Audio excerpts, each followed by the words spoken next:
اب یہ آپ کے دیے ہوئے 10-20 کروڑ روپے میں خرچ اسی جگہ پر کرو نا جس جگہ پر آپ کا بھی ذہن ہے. تو یہ تو نہیں. تو اس میں مطلب ہم جو کہتے ہیں کہ ہمیں جو بھی عطیات دیے جائیں, جو بھی مدنی عطیات دعوت اسلامی کو دیے جائیں, بالکل ذمہ داری کے ساتھ, اور بار بار بیان کرتے رہتے ہیں, میں بالخصوص آپ کو بیان کرتا رہتا ہوں کہ آپ یہ ذہن نشین کر لیجئے کہ دعوت اسلامی آپ کے آپ کے عطیات کو کسی بھی نیک و جائز کام میں خرچ کرنے کا اختیار رکھتی ہے. جو دعوت اسلامی کو پیسہ دیتا ہے اپنے بھلے کو دیتا ہے. اللہ اللہ, آپ کا اپنا بھلا ہی ہے. ہم اگر لیتے ہیں تو ہم اپنے بھلے کو لیتے ہیں, کوئی تنخواہوں کے لیے نہیں لیتے. ہم اپنے بھلے ہی کو لیتے ہیں کہ آپ کا روپیہ اگر دعوت اسلامی کو لگتا ہے تو اس میں آپ کا بھلا, اگر میرے ذریعے دعوت اسلامی کو آپ کا روپیہ لگ جاتا ہے تو اس میں میرا بھلا ہے, اور ہم دونوں کا بھلا آخرت کا بھلا ہے. یعنی کوئی دنیاوی مفاد اس میں نہیں ہے. اگر آپ دیتے ہیں تو آپ اپنے بھلے کو دیتے ہیں. اور باپا واضح طور پر فرماتے ہیں میری دعوت اسلامی 126% سمجھ میں آتی ہے تو اپنی حلال کی آمدنی میری دعوت اسلامی کو دو, اپنی حلال کی آمدنی دیں.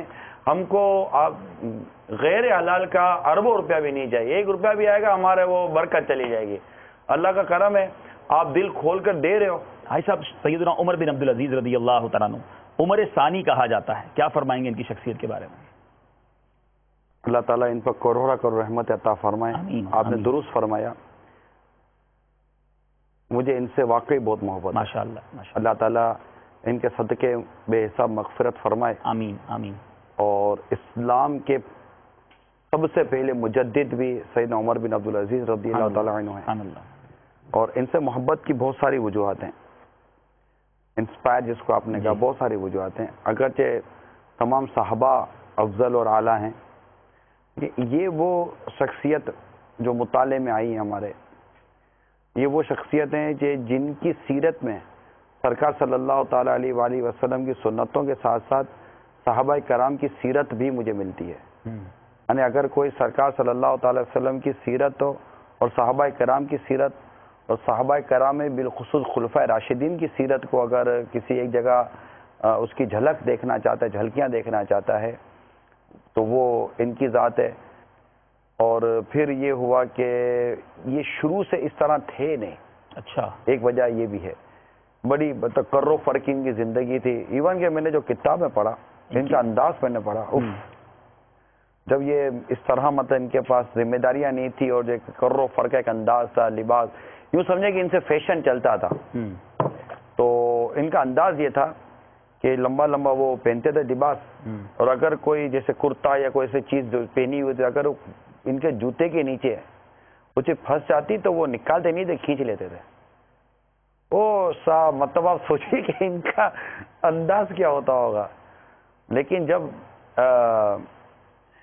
امت پر کرم ہوا اور ان کو خلافت ملی, خلافت ملنے کے بعد جس طرح کی تبدیلی ان کی زندگی میں آئی ہے, اور پھر جس انداز سے انہوں نے اپنی رعایا کی خدمت کی, یا اپنی رعایا کا جو انہوں نے ساتھ دیا, اپنی رعایا کے ساتھ جو انہوں نے کام کیا, یعنی آپ سوچئے کہ جب یہ خلیفہ بنے اور جب قیمتی گھوڑے ان کے سامنے رکھے گئے, جس کو پروٹوکول کہتے ہیں آپ, پروٹوکول کے نام پر قیمتی سواری کے سامنے رکھی, تو انہوں نے پوچھا کہ یہ کیا ہے.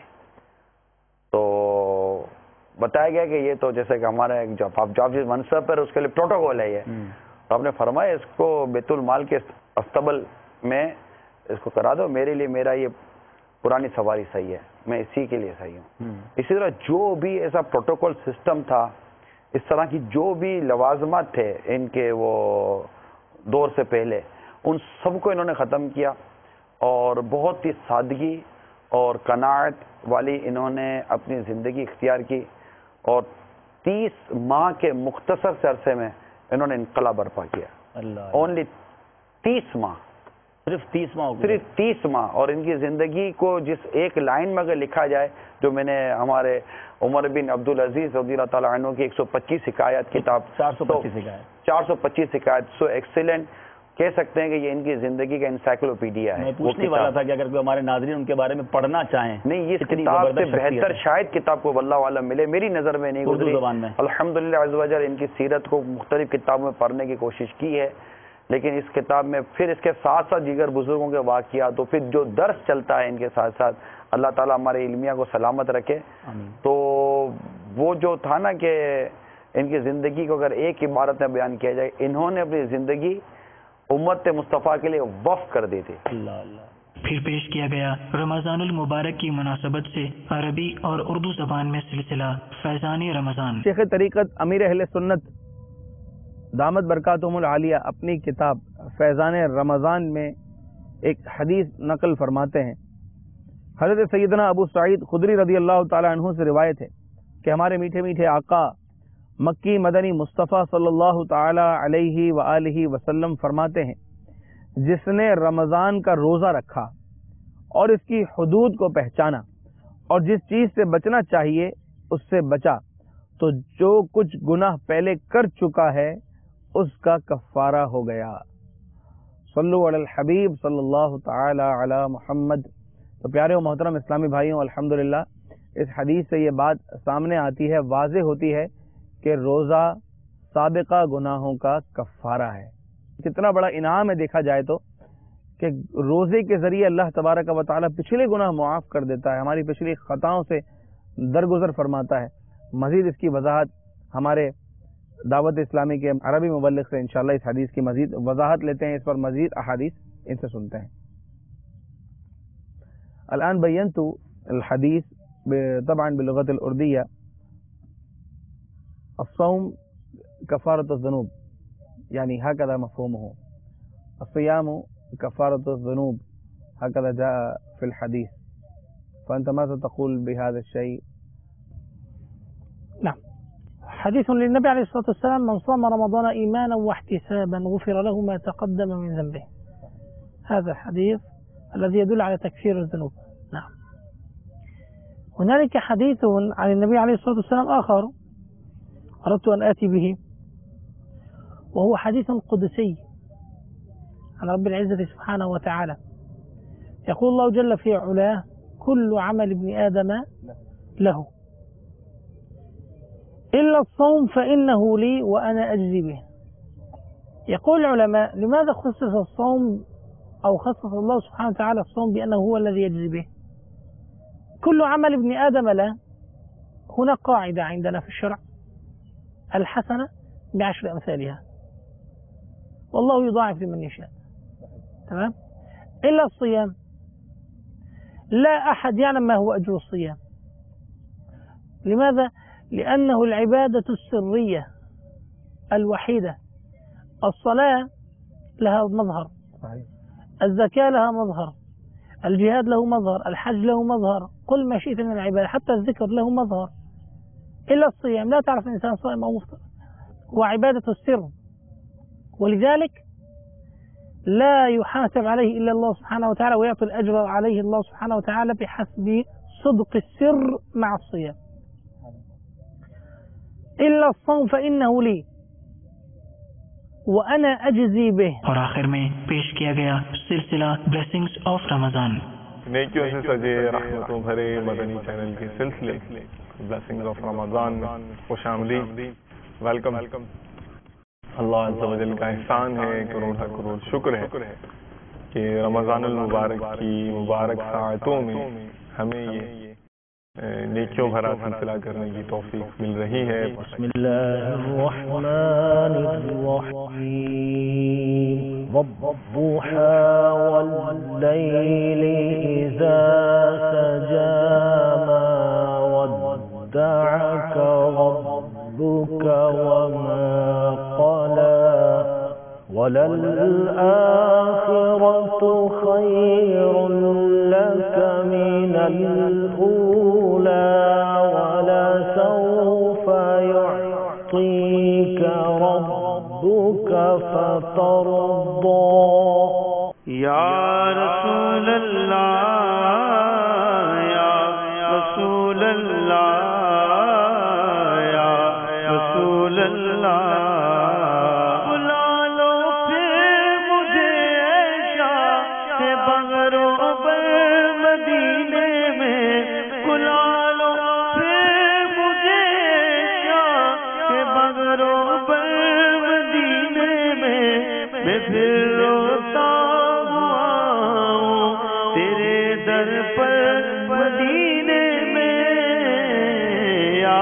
رسول اللہ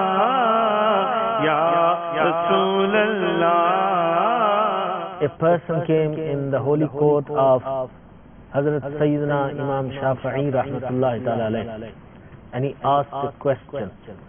Hazrat Imam Shafi'i rahmatullahi ta'ala alayhi remained silent. This person said, "You're not giving answer to my question." Hazrat Imam Shafi'i rahmatullahi ta'ala alayhi replied, "I was pondering or thinking, would there be sawab for me to answer your question, or would there be sawab for me not to answer your question?" So Imam Ghazali rahmatullahi ta'ala alayhi, he writes after quoting Hazrat Imam Shafi'i rahmatullahi ta'ala, he says, from here we understand that Imam Shafi'i rahmatullahi ta'ala alayhi used to speak only those things in which he was confirmed that there is sawab. MashaAllah. Even if he was doubtful, like in this situation he was doubtful